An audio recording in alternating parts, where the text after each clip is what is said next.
Previously in Part 8, Joseph commanded the steward of his house to fill his brothers' sacks with food along with the money each man brought with them. He also told him to put his silver cup in Benjamin's sack. Shortly after the brothers left, he told his steward to go after them and accuse them of stealing his silver cup. The steward caught up with them and pulled the cup out of Benjamin's sack. He took them back to Joseph, and they were told the one whose sack the cup was found in would become Joseph's servant and the rest would go home. Judah pleaded with Joseph to keep him and allow Benjamin to return home instead.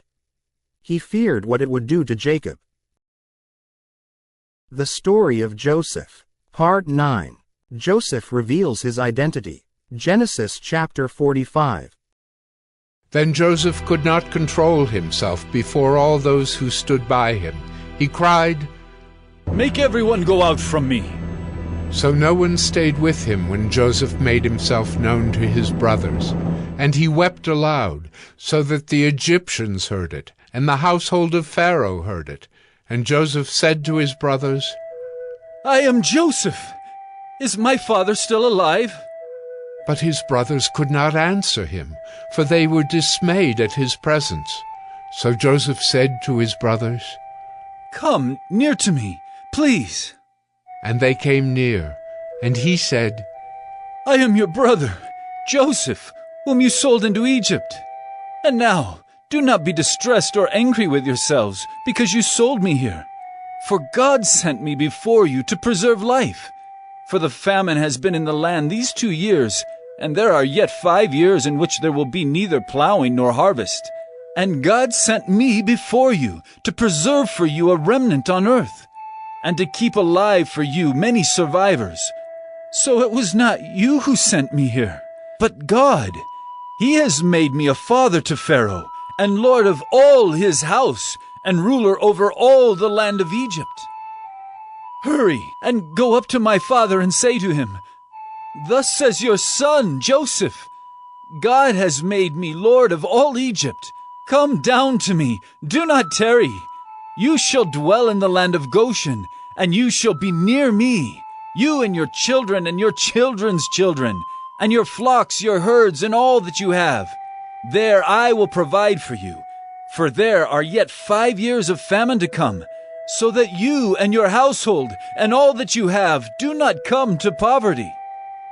And now your eyes see, and the eyes of my brother Benjamin see, that it is my mouth that speaks to you.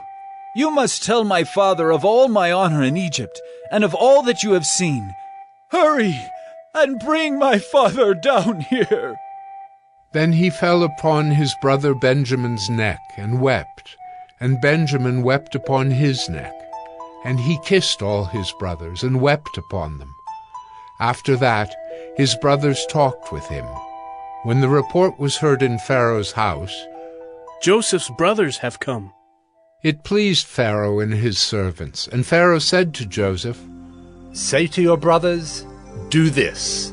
Load your beasts and go back to the land of Canaan, and take your father and your households, and come to me, and I will give you the best of the land of Egypt, and you shall eat the fat of the land.'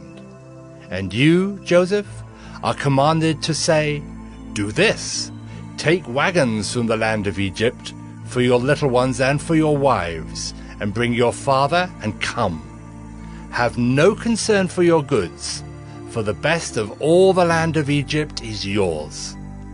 The sons of Israel did so, and Joseph gave them wagons according to the command of Pharaoh, and gave them provisions for the journey.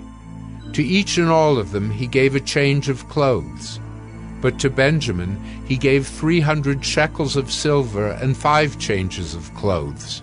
To his father he sent as follows: 10 donkeys loaded with the good things of Egypt, and 10 female donkeys loaded with grain, bread, and provision for his father on the journey. Then he sent his brothers away, and as they departed he said to them, "Do not quarrel on the way." So they went up out of Egypt and came to the land of Canaan, to their father Jacob. And they told him, "Joseph is still alive, and he is ruler over all the land of Egypt." and his heart became numb, for he did not believe them. But when they told him all the words of Joseph, which he had said to them, and when he saw the wagons that Joseph had sent to carry him, the spirit of their father Jacob revived. And Israel said, "It is enough! Joseph, my son, is still alive! I will go and see him before I die."